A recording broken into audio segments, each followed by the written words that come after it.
যে এই জ্ঞান যেন কখনো অহংকার না হয়ে ওঠে। যখন মানুষের মধ্যে জ্ঞান থাকে তখন সে রাম হয়ে ওঠে। রাম, যিনি সমুদ্রের বুকে সেতু বানিয়েছিলেন, বানর সেনার দ্বারা রাক্ষস রাজকে পরাজিত করেছিলেন, আর চিরকালের জন্য সবার কাছে আদর্শ হয়ে উঠেছিলেন। আর যদি মানুষের মনে অহংকার জন্মায় তাহলে সে রাবণ হয়ে ওঠে।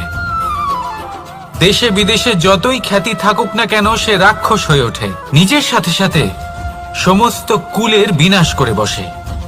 এবার জ্ঞান নাকি অহংকার, আপনার কি চাই সেই সিদ্ধান্ত আপনার, আর আপনার এই সিদ্ধান্তই নিশ্চিত করবে যে আপনার কর্ম কি হবে, আর আপনার এই কর্মই নিশ্চিত করে দেবে আপনার প্রারব্ধ কি হবে। তাহলে শুভ কর্ম করুন আর আমার সাথে ভালোবেসে বলুন রাধা রাধা।